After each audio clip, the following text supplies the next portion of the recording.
Este podcast está narrado con voz IA diseñada para ayudarte a relajarte mientras aprendes. Lo mejor es escucharlo con auriculares, en calma, como quien medita o sueña. Episodio 3.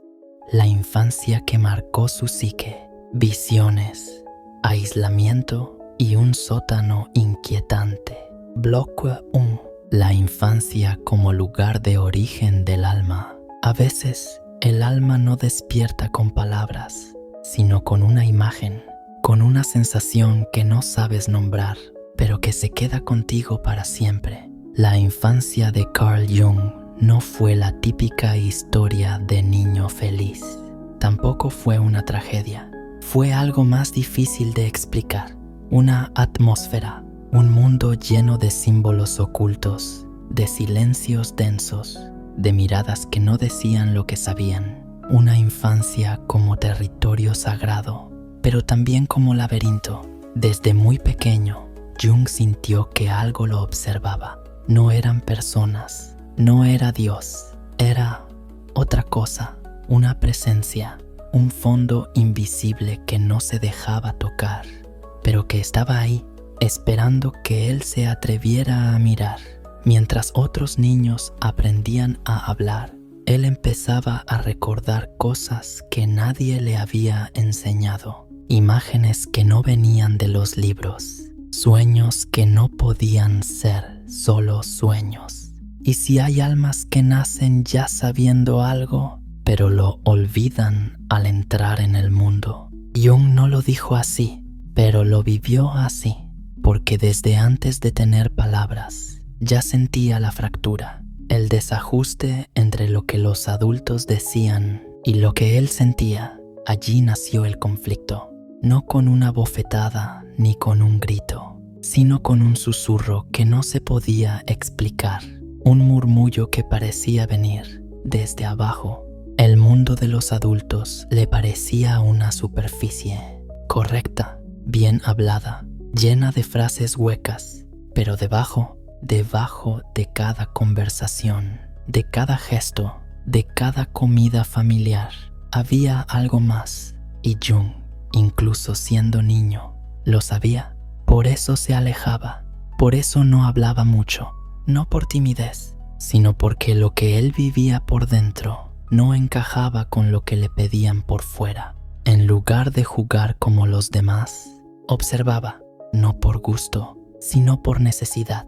El mundo ya no era confiable. Y en ese hueco empezó a crecer una segunda mirada. Una forma de estar sin estar del todo. Una forma de vivir, como si hubiera una puerta abierta dentro de su mente, por donde todo lo visible pasaba, pero dejaba un eco, una sospecha, una herida sin forma. Esa herida no sangraba, pero dolía y se parecía mucho a lo que después llamaría alma. Bloque 2. Su primer recuerdo, una imagen, no una palabra. El primer recuerdo de Carl Jung no era un cumpleaños, ni un rostro familiar, ni siquiera una emoción. Era una imagen, una escena fija, grabada en su interior con más fuerza que cualquier palabra. Un recuerdo que parecía no provenir de este mundo, pero que lo marcó más que todo lo que vino después. Lo que Jung vio no se puede explicar fácilmente. Un trono dorado, un ser monumental encima, desnudo, poderoso, inmóvil, rodeado de una atmósfera sofocante y sagrada. Y todo eso, oculto en el interior de la tierra, no era un sueño cualquiera, era una visión, una experiencia vívida, abrumadora, una revelación que ningún niño debería recibir. Y sin embargo, ahí estaba, no entendía lo que era, solo sabía que debía callarlo, que si lo contaba, si lo nombraba siquiera, algo terrible sucedería. Una especie de destrucción, un castigo del que no sabía el origen, pero sí la certeza. Y desde ese momento, sin que nadie se lo pidiera, Carl Gustav Jung aprendió a guardar secretos, secretos que ni él mismo sabía que estaba guardando. Años más tarde, recordaría ese instante como el inicio de todo, el punto donde comenzó su vida psíquica, donde comprendió, sin entender aún, que la mente humana tenía niveles, capas, portales, y que él, por alguna razón, ya había cruzado uno. Mientras los demás niños comenzaban a hablar, él ya se había enfrentado a lo innombrable. Mientras el mundo exterior enseñaba modales, rezos y disciplina, algo dentro de él le mostraba otro idioma, uno que no se decía en voz alta, uno hecho de símbolos, de presencias, de imágenes que no podían explicarse con lógica. Esa imagen, ese primer recuerdo, no se desvaneció con los años. Se quedó allí, fija, vibrando como una señal de algo más grande que aún no podía descifrar. Y quizás eso fue lo que hizo que nunca pudiera mirar la infancia con nostalgia. Para Jung, la infancia no era un paraíso perdido. Era un territorio denso, cruzado por luces y sombras, por emociones sin forma, por realidades paralelas que nadie más veía, pero que él vivía como si fueran lo único cierto. Es allí donde nace su manera de pensar, no desde la teoría, sino desde el impacto, desde esa mezcla entre lo sagrado y lo prohibido, entre lo interno y lo que viene de otro plano, porque para él ese recuerdo no era solo suyo, era parte de algo ancestral, un mensaje impreso antes de la lógica, una imagen que no provenía de su mente, sino de un lugar más profundo, más oscuro, más real. Y eso fue solo el comienzo, porque si esa era la primera imagen, todo lo que vendría después, te lo puedo asegurar, no sería menos inquietante. Bloque 3. La madre como figura ambigua, protectora y aterradora. A veces la figura más próxima es también la más extraña. La madre de Carl Jung no encajaba en una sola forma. No era únicamente abrigo, tampoco era miedo en sí.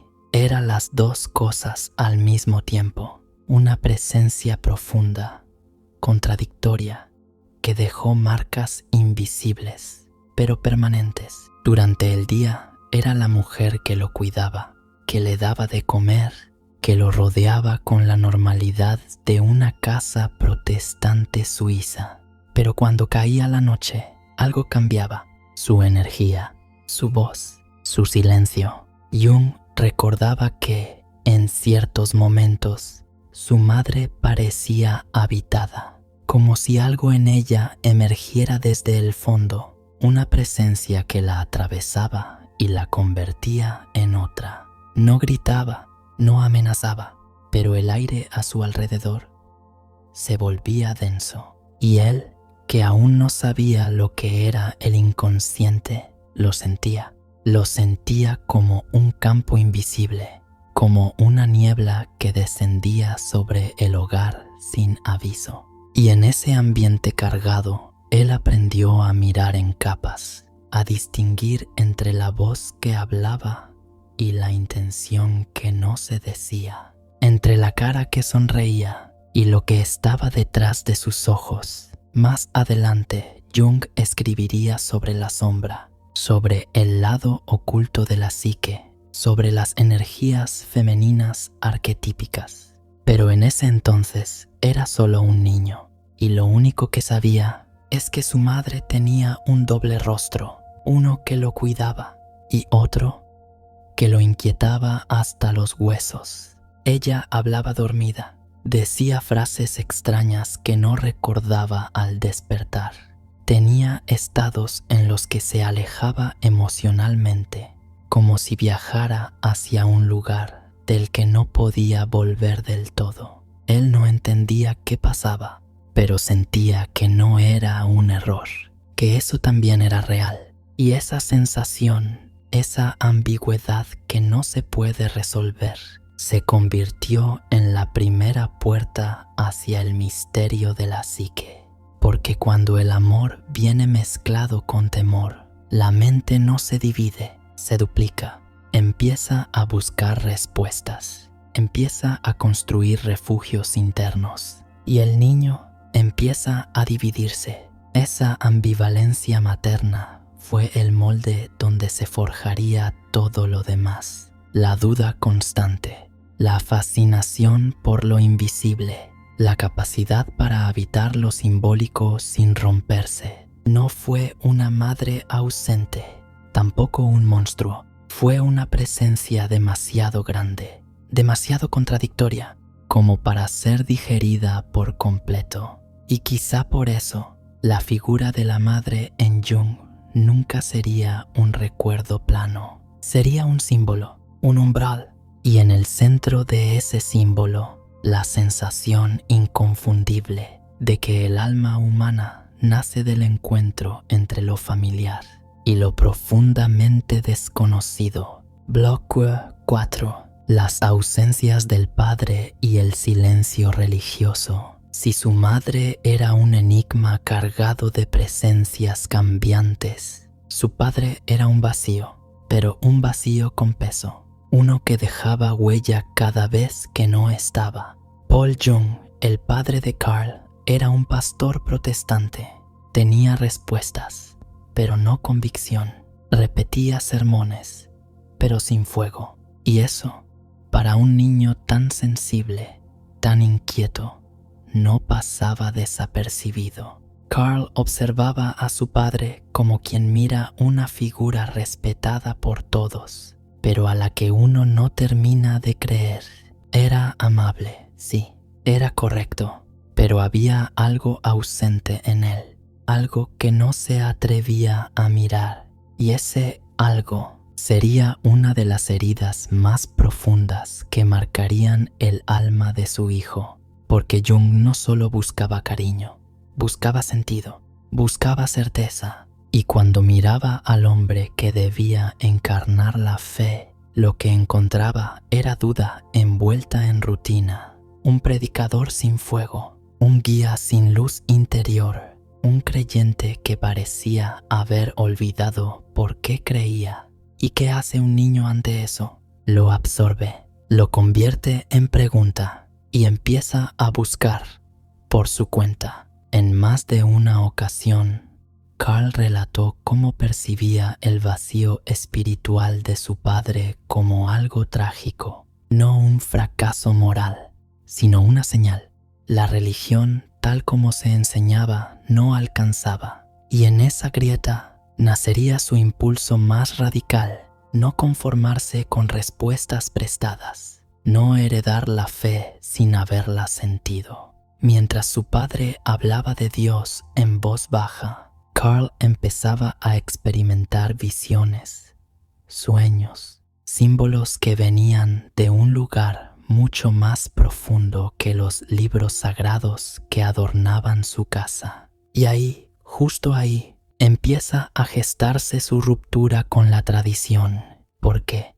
¿Cómo creer en lo que no se vive? ¿Cómo obedecer una verdad que nadie parece experimentar de verdad? La religión de su infancia no le ofrecía una experiencia viva, le ofrecía normas, deberes, frases hechas, y él quería escuchar a Dios directamente, no en un sermón, no en una cita, sino en el temblor del alma. Y aquí es donde todo empieza a cambiar, porque ese silencio religioso, esa ausencia del Padre, no apagaron su búsqueda, la encendieron. En el próximo bloque vas a ver cómo ese silencio, ese hueco, se convirtió en una puerta secreta hacia lo desconocido, porque justo debajo del mundo visible había algo esperando. Y Carl lo descubriría en un lugar muy especial de la casa, un lugar que no olvida a nadie que haya tenido miedo de niño, un lugar donde la luz no llegaba, pero las preguntas sí. Nos vemos ahí. Bloque 5. El dormitorio dividido. Arriba y abajo. Luz y sombra. En cada infancia hay un mapa secreto, una casa, un cuarto, un rincón donde empieza todo. En el caso de Jung, era su dormitorio, pero no era un dormitorio cualquiera. Era un símbolo, un escenario dividido, como su alma. Arriba, la cama, la luz, lo cotidiano. Abajo, la oscuridad, el miedo, lo desconocido, porque su cama estaba en un altillo, una especie de plataforma elevada, y debajo una zona oscura que no se usaba, una especie de sótano dentro del mismo cuarto, una frontera constante entre lo visible y lo invisible, entre el mundo de los adultos y el de los monstruos que uno no puede nombrar. Ahí comenzó su fascinación y su angustia por la dualidad. Ahí aprendió que todo lo que parece seguro tiene una sombra debajo. Carl dormía arriba, pero no podía dejar de imaginar lo que había abajo. Y ese abajo no era solo físico, era simbólico. Era un eco del inconsciente que todavía no conocía por ese nombre, pero ya lo sentía moverse.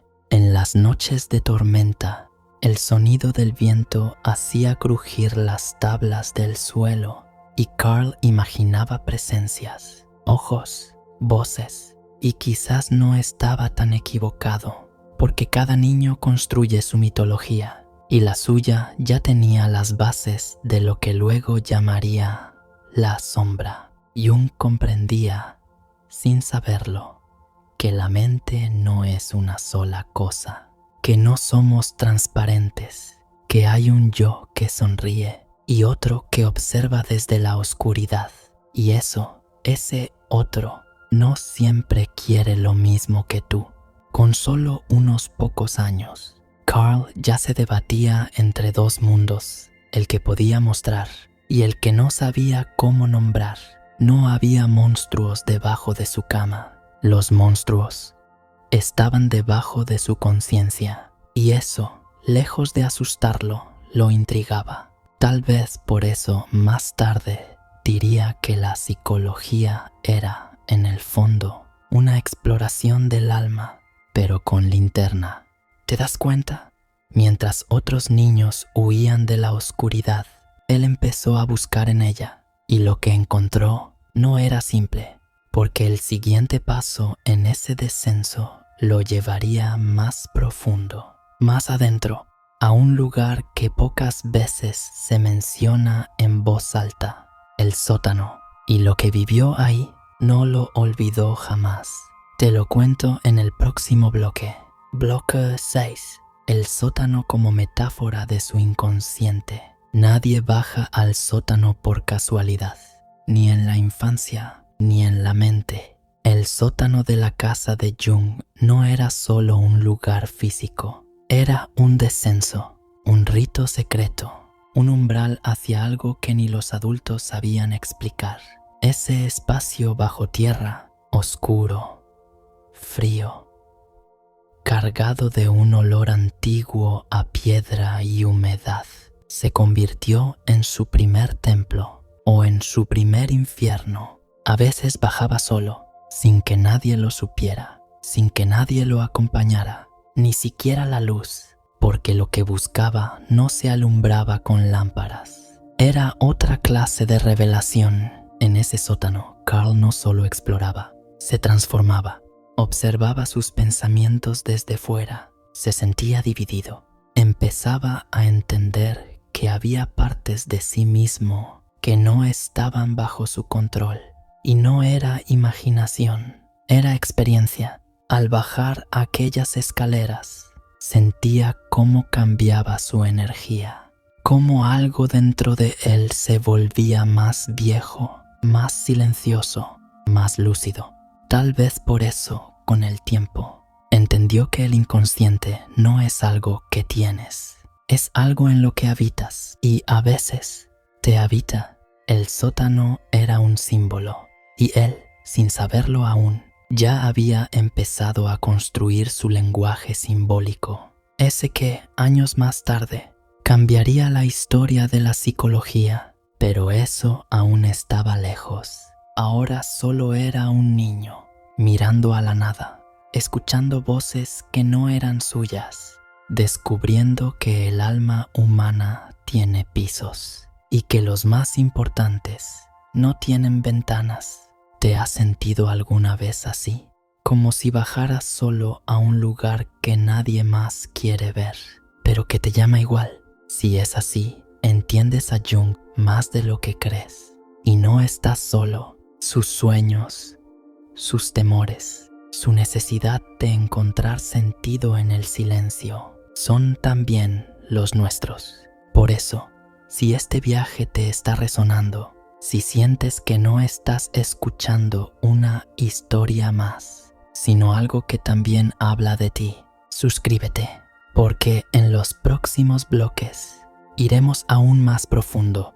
Los sueños perturbadores que tuvo desde los 3 años, la doble personalidad que ya sentía desde niño, y un juego secreto con piedras que marcó su entrada al mundo de los símbolos. No es ficción, es la vida real de uno de los pensadores más enigmáticos del siglo XX.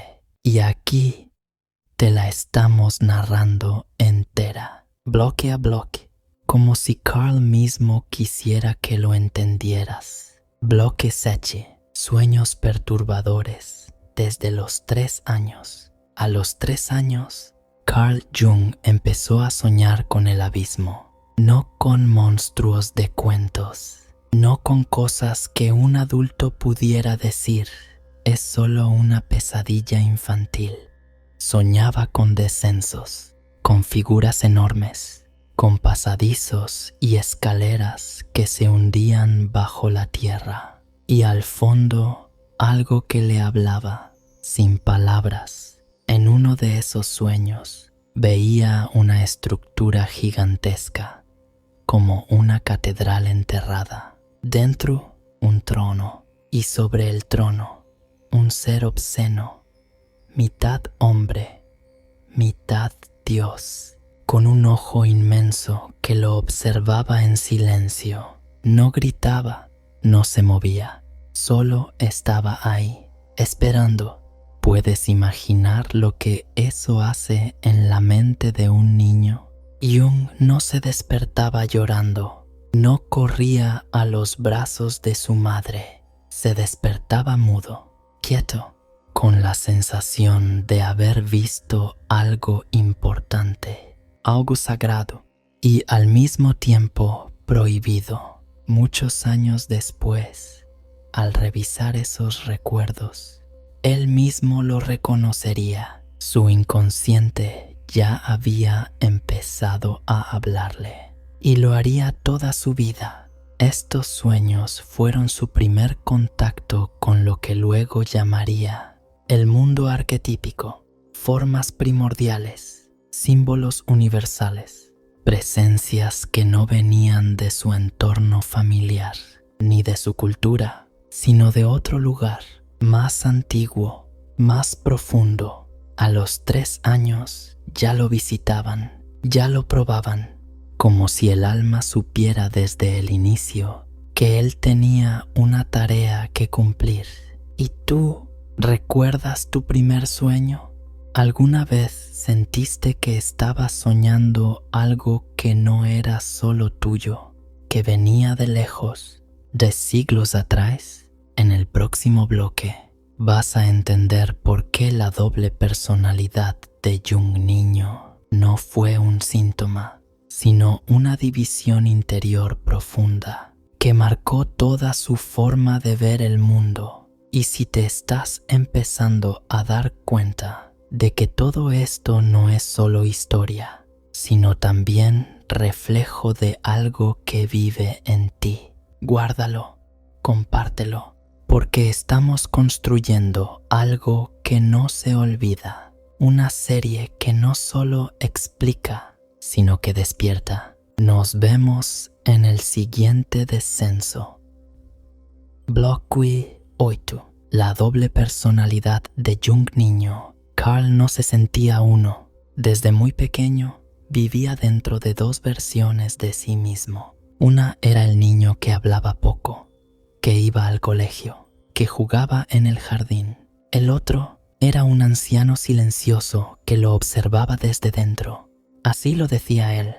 Había en mí una figura con autoridad, un personaje con traje antiguo, con opiniones y una mirada severa, que no era yo, pero vivía dentro de mí. Este segundo yo no jugaba, no reía, no necesitaba explicaciones, solo se manifestaba en momentos clave, como si fuera una fuerza que guiaba su interior, cuando el exterior no tenía sentido. Carl Jung creció con la certeza de estar dividido, y no lo vivía como una enfermedad, lo vivía como un misterio. ¿Y si esa división fuera necesaria?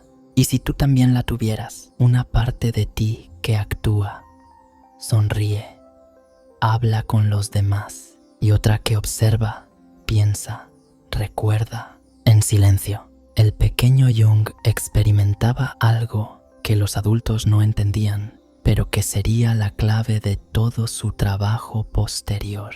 No somos uno solo, nunca lo fuimos. La mayoría ignora esa división. Él la estudió, la convirtió en mapa, la llamó la personalidad número 1 y la número 2. Y esa segunda personalidad, la más profunda, la conectaba con lo atemporal, con lo eterno. No era imaginación, era la raíz. Y ahora quiero que pienses en esto. Cuando eras pequeño, ¿te sentiste alguna vez que dentro de ti había alguien más? ¿Una voz más sabia? ¿Un testigo? Porque si lo sentiste, este episodio es también tu historia. En el siguiente bloque verás cómo esta división interna afectó todo en su vida, hasta el punto de llevarlo a pensar que no pertenecía a este tiempo. Sí, lo que estás a punto de escuchar te va a tocar, porque Jung no era un niño normal, y quizá tú tampoco lo fuiste. Comparte esta serie si algo en ti se ha encendido, y si no, guárdalo. Más adelante lo vas a necesitar. Bloque 9. Un niño que ya se sentía viejo. Carl Jung no jugaba como los otros niños, no reía como ellos, no vivía en el mismo mundo. Desde muy temprano se sentía fuera del tiempo, como si hubiese nacido con 1000 años encima. Imagina tener 7 años y sentir que estás rodeado de ilusos, de seres dormidos, de adultos que repiten palabras vacías y niños que solo fingen entender. Carl los miraba con una mezcla de ternura y distancia. Él no los despreciaba, simplemente sabía que no era como ellos. Lo llamaban extraño, introvertido, demasiado serio, pero lo que nadie veía era que, dentro de él, se estaba gestando una conciencia antigua, una forma de estar en el mundo que no encajaba en ninguna categoría escolar ni en las conversaciones familiares. ¿Nunca te pasó? ¿Nunca te sentiste demasiado consciente para tu edad? Jung describía esa sensación como una vejez silenciosa que habitaba mi alma infantil. Y esa vejez no era un castigo, era una guía. Mientras otros niños soñaban con héroes de aventuras, él soñaba con piedras, torres, templos, símbolos. ¿Te suena familiar? Entonces presta atención, porque en el próximo bloque hablaremos de uno de sus juegos más importantes. Uno que parecía simple, tirar piedras en el jardín, pero que escondía el germen de los arquetipos. Sí, la teoría por la que Jung sería mundialmente conocido comenzó con una piedra en la mano de un niño que no encajaba. Comparte este episodio si sientes que también llevas una edad invisible dentro de ti. Y quédate, lo más potente de su infancia aún no ha comenzado. Blocky Dice. Sus juegos con piedras. El inicio de lo arquetípico. Carl salía al jardín y elegía una piedra. No cualquier piedra, una que lo llamara, una con forma, con peso, con presencia. La colocaba sobre un pequeño muro y comenzaba el ritual. Se sentaba frente a ella y pensaba: ¿soy yo el que está sentado sobre la piedra?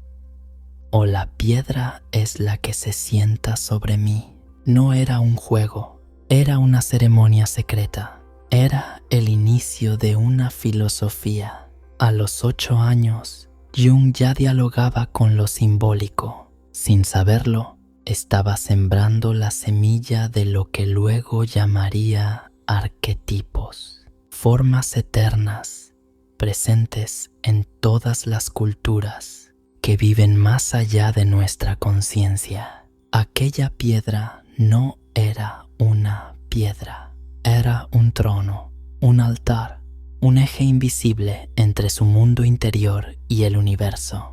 ¿Alguna vez jugaste de niño a algo que ni tú entendías, pero que sentías sagrado? Jung sí, y por eso más tarde entendió que el alma humana no nace vacía, nace cargada de símbolos, de formas que buscamos desesperadamente comprender. Este simple juego con piedras no fue un detalle menor de su infancia. Fue, en sus propias palabras, y una experiencia fundacional del espíritu. Hoy muchos niños no tienen tiempo para el silencio, no tienen jardines, no tienen piedras, y quizá por eso no pueden escuchar al símbolo que los habita. Pero tú que estás aquí aún puedes, y si lo haces, entenderás por qué Jung dedicó su vida entera a descifrar esos símbolos que empezó a escuchar sentado frente a una piedra. En el próximo bloque conocerás la torre, el refugio silencioso que lo acompañó en su adultez, pero que nació precisamente en esos primeros juegos sagrados. Y recuerda, si esto resuena contigo, no estás solo. Comparte este video y prepárate, porque la torre te espera. Block 11, el símbolo de la torre. Soledad como refugio. Pasaron los años y Carl Jung construyó una torre, literalmente, una torre de piedra alejada del mundo, sin electricidad, sin teléfono, sin relojes. ¿Para qué? Para recordar, para regresar, para reconstruirse. Esa torre, ubicada en Bollingen, no era una simple casa, era un espejo material de su alma. Allí estoy de nuevo enteramente yo mismo, decía Jung. Pero esa necesidad no surgió de la nada. Durante su infancia, cuando el ruido del mundo lo asfixiaba, cuando el colegio le parecía una cárcel, cuando la religión no respondía a sus preguntas, él soñaba con lugares donde nadie pudiera alcanzarlo. La torre fue la forma adulta de proteger al niño interior que nunca dejó de buscar refugio. Y no era un refugio de evasión, era un refugio de conexión. Dentro de esas paredes talló frases en latín, dibujó símbolos arquetípicos y escribió en secreto sus pensamientos más oscuros y luminosos. Ahí, en medio del silencio, Jung entendía el valor de estar solo, no como castigo, sino como acto sagrado. ¿Y tú? ¿Tienes una torre? Un espacio donde nadie te juzgue, donde escuches tu alma. No tiene que ser de piedra, puede ser una habitación, un cuaderno, una caminata nocturna. Lo que importa es que ese lugar sea tuyo y que puedas habitarlo sin miedo. Jung lo hizo y gracias a eso pudo mirar de frente a las voces que lo habitaban. Porque sí, Lo que venía después no era paz, eran voces, y una en particular lo acompañaría hasta el final de sus días. Filemón, pero antes vamos a conocer el instante en que esas voces comenzaron. Lo que vas a escuchar en el próximo bloque te puede parecer una alucinación, una locura o una revelación. Sea como sea, no te lo querrás perder. Bloque 2. Primeras voces interiores. Todo cambió el día que una figura apareció en su mente. No era un sueño, no era imaginación, tampoco era un recuerdo. Era otra cosa, una presencia real pero invisible. Un alguien que le hablaba desde dentro. Jung la sintió tan nítida que comenzó a escribir lo que le decía, no como si fuera él, sino como si estuviera tomando dictado de una voz sabia y autónoma. ¿Estaba perdiendo la razón? Es lo que cualquiera pensaría, y de hecho, él mismo lo temió durante años. Pero había una diferencia crucial. Jung no se sentía desbordado ni perseguido. No tenía miedo. Lo que sentía era asombro, como si esa voz viniera de una fuente más profunda que su mente. Fue el inicio de un fenómeno que marcaría toda su vida. El diálogo con las figuras interiores, personajes, símbolos, arquetipos que parecían tener vida propia y que lo guiaban en sus decisiones, en sus escritos, en su búsqueda del alma. Y no se trataba de simples fantasías. Para Jung, cada voz interior reflejaba una parte reprimida, olvidada o no desarrollada de su psique. Cada una tenía algo que enseñarle, y cada una estaba conectada con algo más grande. ¿Y tú? ¿Alguna vez has sentido que hay dentro de ti pensamientos que no parecen tuyos, una sabiduría repentina o una frase que resuena sin saber por qué? Jung decidió no ignorarlas, decidió escucharlas y dejar que le hablaran a través de la escritura. Eso dio nacimiento a su obra más misteriosa, el Libro Rojo, pero todavía falta para llegar a ese momento. Primero, hay que conocer una de las visiones más desconcertantes de su infancia, una que involucraba la iglesia, la cruz y un acto prohibido, un símbolo que aún hoy provoca escalofríos. Te lo cuento ahora. Bloque 13.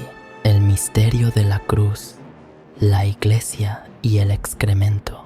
Hay recuerdos que nunca se borran, no porque sean felices, sino porque tocan algo profundo, algo prohibido. Carl tenía apenas 3 años, y sin embargo, lo que vio, pensó o imaginó entonces, marcaría su psique para siempre. Un día, mientras caminaba con su madre por una calle de Basilea, pasaron junto a la imponente catedral, las torres, las cruces, las campanas. Todo irradiaba una fuerza sagrada, inaccesible. Pero entonces algo lo sacudió por dentro. Una imagen surgió de pronto en su mente, como si alguien o algo la hubiese empujado desde el fondo de su ser. Una gran figura sagrada, la cruz, la iglesia entera, y luego una masa oscura cayendo desde lo alto, como si el cielo vomitara algo impuro, justo sobre lo más santo. Sí, excremento, cayendo desde lo alto del cielo, directo sobre la imagen de Dios. Un sacrilegio, una violación total del símbolo, una visión imposible de compartir sin temor o vergüenza. Y sin embargo, ahí estaba, real, nítida, inexplicable. Jung no sabía si había creado esa imagen o si le había sido mostrada, pero lo cierto es que, desde entonces, comprendió que lo sagrado y lo abyecto convivían en su interior. Fue la primera vez que sintió que algo dentro de él tenía el poder de destruir lo que más temía profanar. ¿Blasfemia? ¿Locura precoz? o el descubrimiento de que la sombra habita incluso en lo divino? Durante años lo ocultó, pero en su madurez entendió. Esa imagen no era solo repulsión, era una revelación simbólica, porque el inconsciente no tiene censura moral. Y muchas veces las verdades más profundas vienen vestidas de lo grotesco, lo inaceptable. Este fue su primer contacto directo con ese mundo sin filtros, el de los símbolos que arden, que hieren, que despiertan. En el siguiente bloque hablaremos de una pregunta que lo atormentó desde entonces. ¿Fue esto un signo de psicosis infantil o una conexión prematura con el lenguaje simbólico del alma?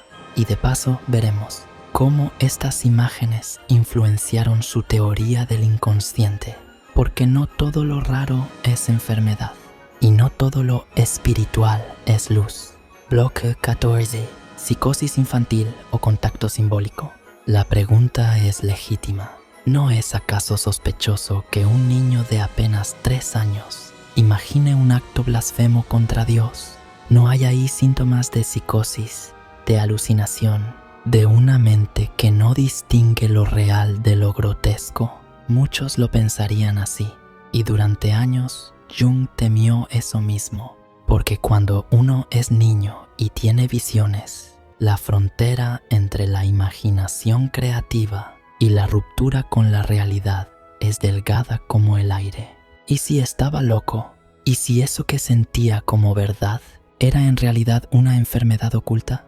Pero algo dentro de él no cuadraba con esa hipótesis, porque lo que recordaba no era un delirio caótico, sino una imagen clara, precisa, estructurada, cargada de sentido aunque inaceptable. Era como si su mente, lejos de estar rota, le estuviera hablando en otro lenguaje. Un lenguaje que no se enseña en la escuela ni se aprende en casa. El lenguaje de los símbolos. Y cuando uno escucha en ese idioma, descubre que el alma no es lineal, ni moral, ni lógica. Es profunda, ambigua, a veces obscena, pero siempre honesta.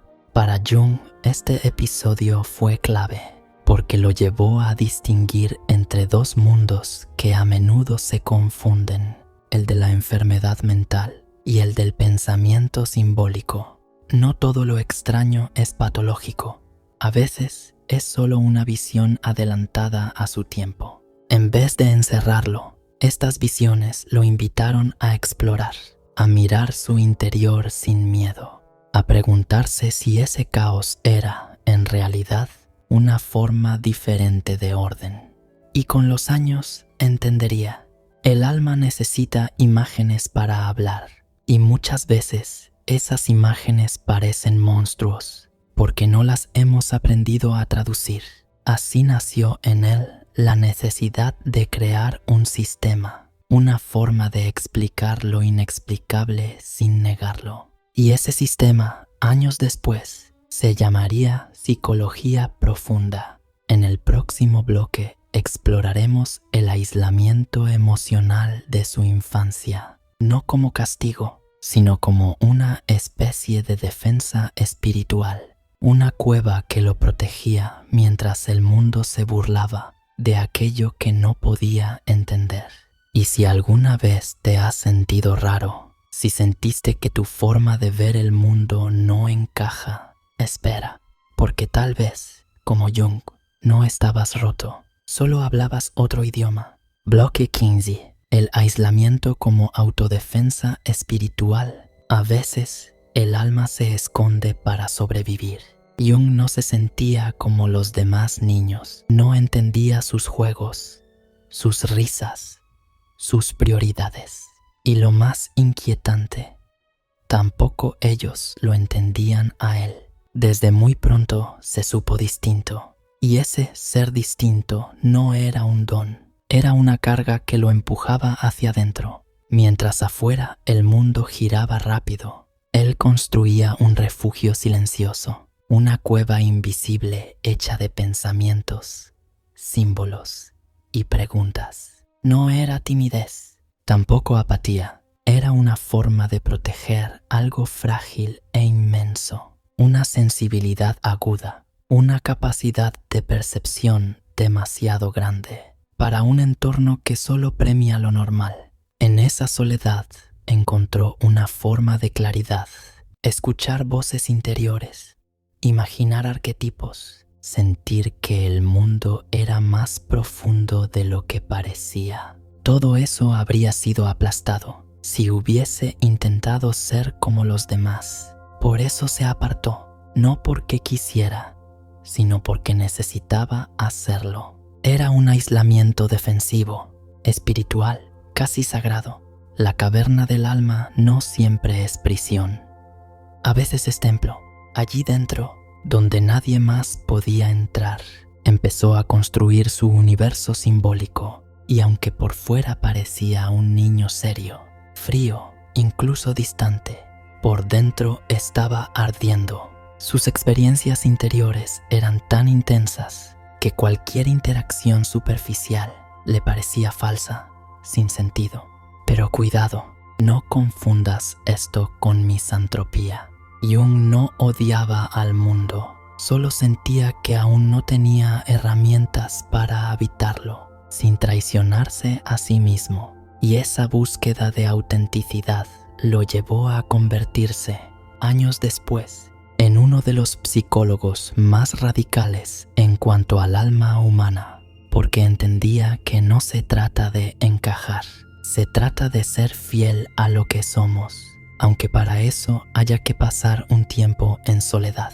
Y ahora te invito a quedarte, porque en los próximos bloques verás cómo Jung vivía la escuela, ese lugar que debería formar almas, pero que a él solo le provocaba despersonalización. Un niño que pensaba como un anciano, una mente que necesitaba símbolos y solo recibía normas. Prepárate para entrar en ese conflicto, porque todos pasamos por ahí, y Jung lo vivió como nadie.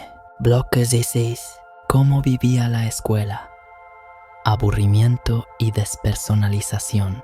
Cuando un niño encuentra más sentido en una piedra que en un pupitre, algo profundo empieza a romperse por dentro. Para Carl Jung, la escuela no era un lugar de descubrimiento, era un lugar donde las preguntas morían, donde las reglas pesaban más que la curiosidad, donde las palabras no hablaban de él, donde todo sonaba muerto. Un niño con el alma encendida, sentado en un banco frío, rodeado de voces que no entendían su lenguaje interior.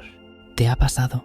Estar rodeado de gente y aún así sentirte invisible. Saber que puedes pensar más allá, pero nadie lo nota. Desconectar para no desaparecer. Jung no se aburría porque no entendiera. Se aburría porque entendía demasiado. Demasiado para aceptar una verdad tan pequeña. Demasiado para encajar en un molde sin alma. La escuela era una rutina sin espíritu. Un teatro donde todos representaban, pero nadie sentía. Y él lo veía todo, pero no decía nada. Solo lo observaba, lo absorbía y se separaba poco a poco del mundo. Ese desapego silencioso no fue un accidente. Fue su primer entrenamiento para algo mayor, la capacidad de ver desde fuera, como si existiera un segundo yo. Mientras los otros niños dibujaban casas, él ya estudiaba las ruinas del alma. Ese testigo interior, ese observador que se instaló en su mente desde pequeño, se convertiría en su mayor herramienta. No fue la escuela la que lo formó, fue el desajuste. Y de ese desajuste nació la mirada junguiana, una mirada que no se conformaba con las apariencias, una mirada que escarbaba hasta encontrar el símbolo. Y hablando de símbolos, en el próximo bloque veremos cómo Jung, siendo apenas un niño, se sentía viejo por dentro. Una sensación tan extraña, como si hubiera nacido cansado. como si su alma ya viniera de otro lugar. Nos acercamos a un giro profundo, y si estás entendiendo lo que esto implica, no te separes. La historia solo se pone más fascinante. Vamos, bloque 17. Un niño que no era niño. Precoz y filosófico, desde muy pequeño, Jung no parecía un niño común. Mientras otros se sumergían en juegos y travesuras, él ya estaba atrapado en preguntas demasiado grandes para su edad. No era solo timidez o introspección, era una forma distinta de habitar el mundo, un tipo de conciencia adelantada. Su mirada no era inocente, era observadora. Estudiaba a los adultos con una mezcla de extrañeza y distancia. Veía cómo fingían, cómo repetían palabras que no sentían, y eso le perturbaba más que cualquier monstruo imaginario. Se sentía viejo, incluso cuando todavía llevaba pantalones cortos. Una parte de él estaba segura de que ya había vivido antes. No recordaba cómo, pero lo sentía, como si cargara un pasado que nadie más podía ver. La infancia no fue para Jung un territorio de descanso, fue más bien un umbral, una puerta entre lo visible y lo invisible. Era como si la vida le hubiese dado una tarea demasiado pronto: comprender el alma humana. Y mientras otros niños soñaban con aventuras o juguetes, él soñaba con símbolos, con piedras que le hablaban, con imágenes que no sabía de dónde venían, pero que le atrapaban como si fueran parte de una misión secreta. A veces se preguntaba, ¿por qué nadie más parece darse cuenta de lo extraño que es todo esto? No tenía con quién hablar de estas cosas, ni siquiera se sentía del todo autorizado a pensarlas, pero aún así las pensaba, y esas ideas empezaron a construir su universo interno, uno que ningún maestro le enseñó, pero que él iba descubriendo como un explorador de mundos ocultos. Muchos niños son sensibles. Jung, en cambio, era penetrante. Veía a través, y ese don era también una carga, porque cuando eres niño y ves más de lo que deberías, el mundo puede parecer un lugar muy solo, y sin embargo, esa soledad fue también el lugar donde empezó su obra, una obra que nacería no de la compañía, sino del asombro silencioso de un niño, que no jugaba a ser mayor, porque ya lo era. Si estás preparado, seguimos con el siguiente bloque, bloque 18. El inicio de su fascinación por el alma. Hay un momento en la vida de algunas personas en que las preguntas empiezan a pesar más que los juguetes. Y para Jung, ese momento llegó demasiado pronto. Mientras el resto de los niños corría, se ensuciaba, reía, él ya estaba mirando hacia adentro. Ya se preguntaba qué había detrás de sus pensamientos, de dónde venían esas imágenes, por qué sentía lo que sentía, aunque no hubiera razones claras. Era como si su alma hablara otro idioma, uno que no entendía del todo, pero que intuía que debía traducir. Los adultos le parecían ajenos, no porque fueran malos, sino porque no compartían esa necesidad de entender. Para ellos, el alma era algo que no se nombraba, algo que solo aparecía en sermones o libros sagrados.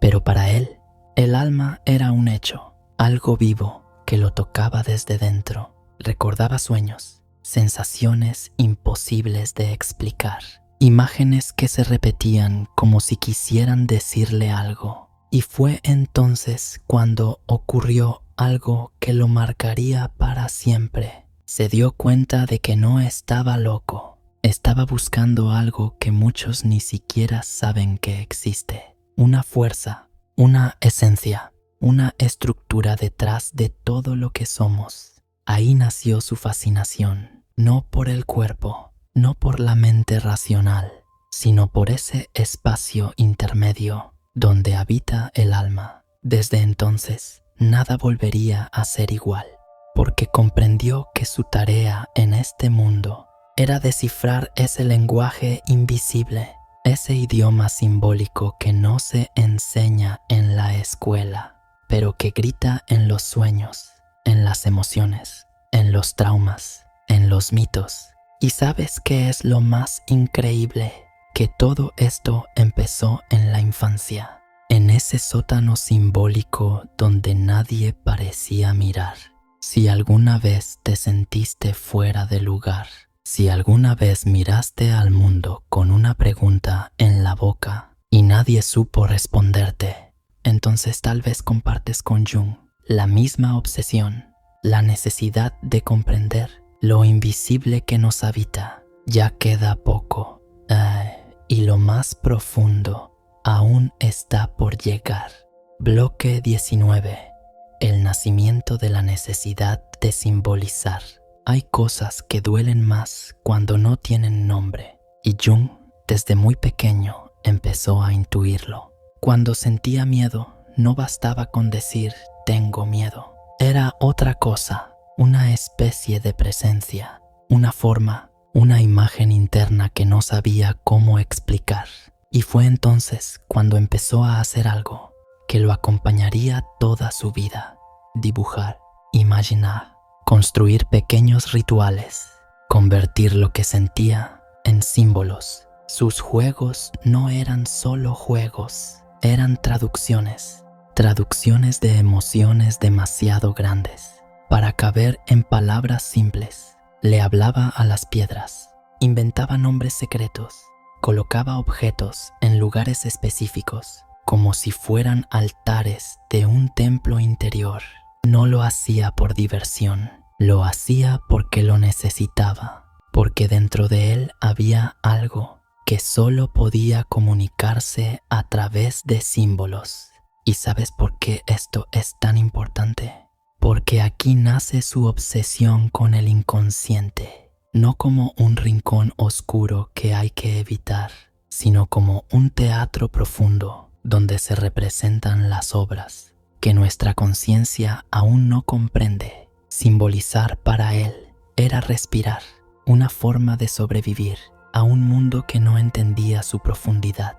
Mientras otros niños jugaban al escondite, él intentaba esconder sus angustias debajo de figuras, de formas, de significados. Y eso no es locura, es sensibilidad, es el instinto humano más profundo de convertir el caos en sentido.